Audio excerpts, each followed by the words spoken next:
Let's play a game. Guess what this command does? Got it? This simple move became an infallible tool that put the genre of fighting games on the map. I've played many fighting games in my life, from the most famous one of Street Fighter to the more obscure stuff like Terradome, where you fight as horror movie classics characters like Freddy Krueger and Maniac Cop. I've been fighting for a very long time, and I probably won't be stopping anytime soon. When I say fighting, I mean fighting games, people. Don't think I'm some buff guy, like a JoJo or something. Let me tell you how much I love this stuff. A couple years back, I was at a party where someone set up a Super Nintendo and put on Street Fighter 2. That was the first. That was my baby. I proceeded to go on a 10-match winning streak with random characters like Guile, Dictator, Honda, what have you. They seemed to be a bit freaked out at first, and asked why I was so good at it. And I responded with like some dorky lecture about hit data and technical jargon, what have you, like frames and all that jazz. I mean, you don't need to know that. If you want, I mean, no. And like an uncooked noodle on a wok, it just didn't stick.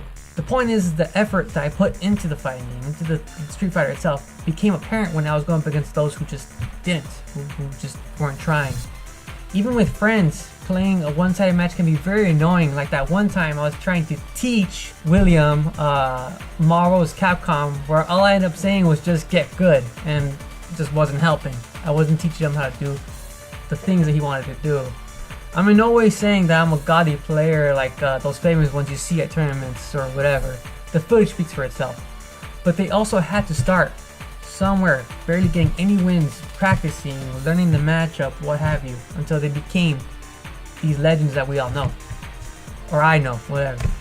Recently, one of my favorite games came back from the grave called Rising Thunder. It debuted with the intent of watering down commands to see if execution is the deciding factor between the many players that are climbing to get to the top of the fighting food chain. Sadly, this niche title doesn't carry enough weight, but that's the risk when going up against bigger, well-known titles like Mortal Kombat or Smash Brothers. Yes, I admit Smash Brothers is a fighting game. Happy? And recently, the highly anticipated Dragon Ball Z fighting game and the Ruby fighting game might bring in new players into this community. Heck, even titles that seemed out of place put their hand in the genre, like Final Fantasy Dissidia or Armjo, the one where you fight as a cast of Les Miserables in a fighting game, which is very, very peculiar. As quirky as they may seem, most developers do keep it fair, but it's the players that are the ones who make certain characters seem broken or overpowered. When it comes down to it, there's something very satisfying when you cross fists with a worthy opponent, and fighting games gave me a proper outlet throughout the years. It's even more satisfying when you land that combo that you spent hours trying to learn and to perfect. What makes me love this genre so much is that the fact that I can take a beating over and over and over and over and over and over and over again. But through hard work and dedication, plus a decent internet connection, I can fight back and give a great show. See you in the ring. The specter of action and adventure is no slouch. I'd wager dollars to donuts that most people's introduction to video games was something from this genre. Not because it's superior to any of the other Ghosts of Wintereenmas, but because it encompasses so many different types of games. Platforming, side-scrolling, horizontal and vertical shooters, character action, horror, free-roam sandboxes, text adventures, visual novels, and more. Whether it's receiving a wooden sword from an old man in a game like Zelda or shooting the Mega Buster in Mega Man, there's no question. Action and adventure is where all the excitement is. Want to bounce around on the moon collecting treasure? Got you covered. Travel to distant and dangerous lands via an interconnected system of pipes and warp whistles? Boom, there it is. Go to distant, far-off planets blasting aliens and saving worlds from unspeakable horror? Please, child's play, mon frere. It is with this spirit of the holiday that I wish to spend time with. So let's visit a few old memories and see where my adventure started. I'm a simple man. The less I have to think about in any given situation, the better. As Jack so eloquently put it one day whilst browsing the downloadable games on Xbox Live, I like games where arrow point me to what you want me to smash. Then I smash. That's essentially why I enjoy action and adventure so much. Everything is nice and straightforward. One button attacks, another button jumps or interacts, maybe a button in tandem with another button does a secondary attack. I find these types of games the most fun to pick up and jump into thanks to their simplicity. Like anybody else my age, I had an NES. But that's not where the journey started for me. I had a big old hunk of tech known as the Atari 2600. The dang thing was busted to all hell by the time I got my hands on it. A lot of the switches and knobs didn't work properly. Neither did the controllers and even a few of the games. But as a kid, I was dead set on having fun with it. Adventure, Haunted House, Jungle Hunt, Kangaroo, Pac-Man, Asteroids, Missile Command, and the great wonder that was Defender. Very few games back then wouldn't end. They just loop around getting harder and harder.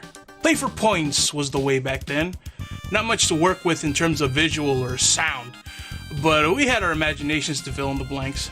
'Twas a noble start for one such as I, but I had so much more to look forward to, and I didn't even know it. Remember I said I had an NES? The little system that could, boy, I'll tell you. Ever play Burger Time? How about the Adventures of Bayou Billy? I nearly beat it once. Now I can't get past the first light gun segment. Used to sit in front of the TV and shoot at the targets point blank. Did the same thing for Duck Hunt. You all did it too, don't judge. Let's not forget the gem that began a lifelong love of whipping around ghouls and ghosts. Castlevania. I followed the exploits of the Belmont clan from Simon all the way to Julius. Where is my Castle Wars game, Konami? I'll even take it in pachinko form at this point. Just please give to me. Then there's the big dog himself, Mario. Oh boy. I was, and still am, a huge Mario fan. I remember wanting to be Mario when I was a kid. Like it was a mantle one could take up. I quickly realized such a feat was impossible. So I settled for wanting to become Italian. Again, my hopes were dashed upon the news I could not become Italian. But that didn't stop me from talking in a deep and very stereotypical Brooklyn accent, just like Captain Lou. I love you, Charles, but Lou will always be what I believe Mario should sound like. I watched the Super Show. I recall getting upset every Friday because that's when they would swap out the Mario cartoon for the Zelda one. I'm the only person I know who admits to getting up and doing the Mario. Did you know that I got my Super Nintendo because I was fucking around in the front yard playing Mario? No, I didn't drag the TV outside. I was jumping around like a goon pretending to be Mario. Had my fist up in the air and everything. My leg caught on something and my whole face came cracking down on a row of bricks. Boom! Out like a light. Knocked one of my front teeth out and jacked up the other one so it was crooked. I was swallowing blood all night. But my mom came to see me in the hospital and said she would buy me the, at the time, new SNES to make me feel better. Don't quite know if the missing tooth and messed up teeth were worth it, but... okay, yes it was. 100% worth it. I got it with Super Mario World, the one with the Yoshi, and where you brutally kill the Koopa kids one by one as you swath a path to Bowser's castle. I recall that Halloween my mom made me a paper mache Yoshi costume I can get into and walk around with while I was dressed as the yellow-caped Mario. I couldn't find any pictures of it, but here's a faithful recreation of what it would look like. So, whether it be on the NES, SNES, N64, Genesis, PlayStation, what have you, adventure is just a power button away. So I put it to you, my regular irregulars, go out and have yourself a merry Wintereenmas week. Think about your old pal William when you're running and jumping through exotic worlds and saving all the peoples.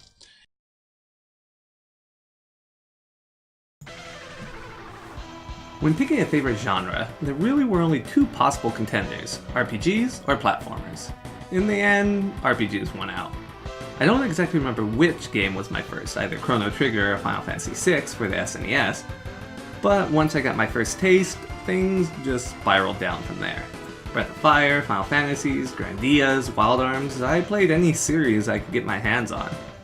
I wasn't much of a reader growing up. Hell, I would read Goosebump books for school book reports. RPGs were my books instead. At the time, the stories of RPGs were cut above the other games of the era.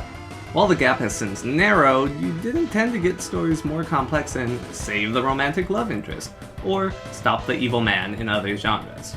RPGs had characters who developed over time and bonds of friendship and respect that formed between teammates, before eventually saving the romantic interest and or stopping the bad guy.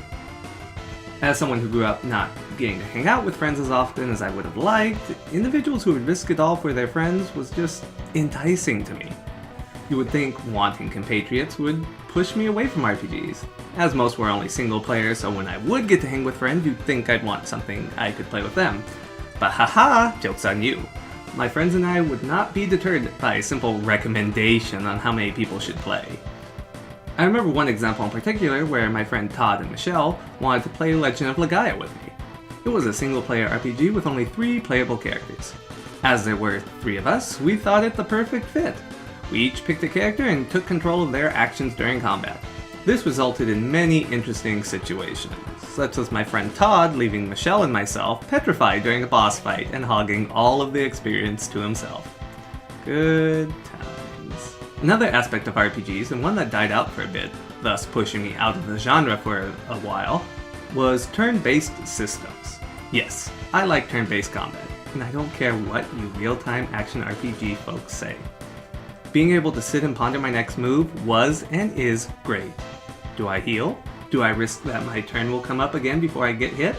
It was a careful balancing act that I adored, although I would be lying if I said storylines weren't the bigger draw to me over gameplay. There are some RPGs that had rather basic combat systems I played through because the world and or characters were engaging. An example of this would be Breath of Fire 2. The combat was fairly generic from a gameplay standpoint, but the overall art style of the game, along with the unique cast of characters, kept me hooked the whole way through. It did eventually get more interesting gameplay-wise as well. I still strongly feel that RPGs greatly influence my overall creative processes. They are the medium that allowed me to most escape from my everyday life and be a part of something outside of myself. Sure, it was a fake something in a made-up world, but who gives a crap? They whisked me away, and I let them. I hope you enjoyed this dive into our tastes, and as usual, Fight on. Adventure on. play on.